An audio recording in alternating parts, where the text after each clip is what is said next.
If there's anything I hate more than continuity issues, it's money-grabbing assholes like Sony Pictures.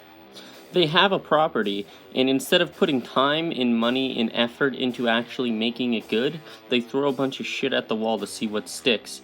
These studio executives are fucking morons if they think people are going to come to a movie because it's vaguely associated with Spider-Man. I mean, haven't you learned anything from Marvel Studios? Marvel Studios is the biggest film franchise in the world right now, these MCU films, because they give a shit. There were clearly some fuck-based budget cuts at Sony because they obviously don't have enough to give away. Does this look like the face of somebody who gives a damn to you? If you don't care about your project, why should I? You're not entitled to our money. The majority of the money from these movies comes from toys and merchandise anyway, which Sony doesn't even own, so why are they bothering with these stupid films that they're dumping money into and aren't going to go anywhere? Do you know any kid who's excited to see a Black Cat movie or a Silver Sable movie? They're making a Jackpot movie. Does anybody here even know who Jackpot is? Oh, like you, in the back corner? Yeah, hi. You and me only, pal. Remember when they were going to make a movie about Aunt May and Uncle Ben being spies? Who the fuck's going to watch that?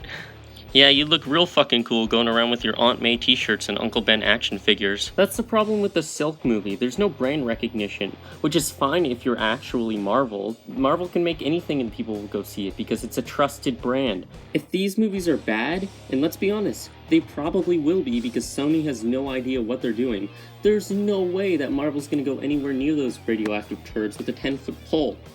If Sony wants a good, profitable partnership with Marvel, then they should make good films. They should care about what it is they're doing. Because if these films are crap, Marvel's not going to incorporate it with their characters. They're not going to allow it into their MCU that's been so carefully established over the course of 10 goddamn years.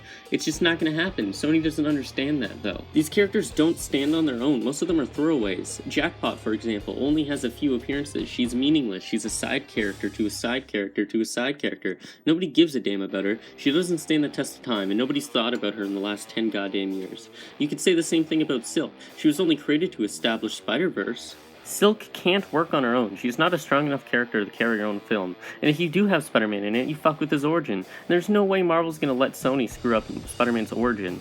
Even if you do change her origin, what is she gonna do? Pop the fuck up one day?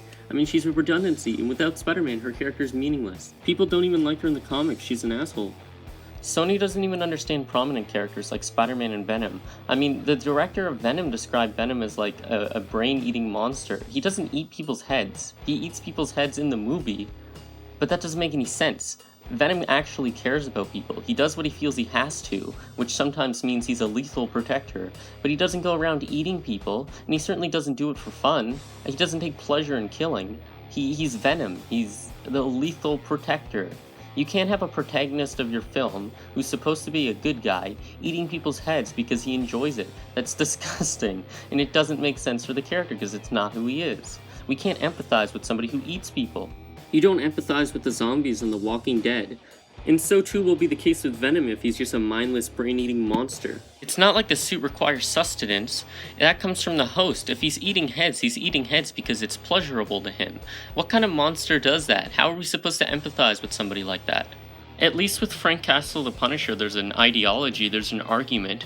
Whether you agree or not, there's an argument for what he does. There's no argument for going around biting people's heads off carelessly. If you want to make money, gather your collective fucks and then give them. Look no further than Sony Games. Sony made a console people cared about. The Xbox had the market share for years, and then Sony came in and made something good, made something worth people's money, and people bought it. Nintendo was the market share, then Sony was the market share, then Xbox was the market share, and now Sony's the market share again.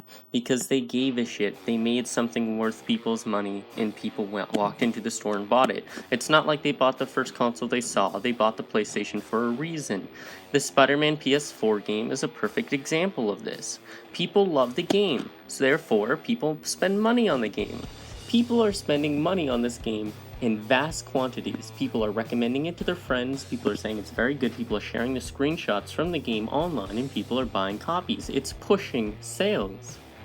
Nobody does that for the Spider-Man movies, not anymore. For Homecoming, perhaps, because Homecoming was a competently made film. But nobody liked The Amazing Spider-Man 2, so nobody told their friends to go like The Amazing Spider-Man 2 and watch it. And so nobody did, and it lost money. Or it made money, technically, but it lost money in comparison to all the previous Spider-Man films. Spider-Man films were making more and more and more money, all the way up until The Amazing Spider-Man 2, where they just gave up on all their fucks. They couldn't give anymore. They were all gone. They didn't have any to give. And for that reason, the movie sucked. There was too much crammed into it. It should have been like 3 movies. Nobody liked it. The characters weren't good, with the exception of Gwen Stacy and Peter Parker, but even that's up for debate for some people. And nobody gave a shit. Nobody watched it. Nobody liked it. It lost money. Then they had no choice but to let Spider-Man join the MCU. Here's my advice. If you can't be bothered to give a shit and put together a competently produced product, then just sell Spider-Man back to Marvel completely for a few $1 billion and call it a day. Okay? It's a win-win.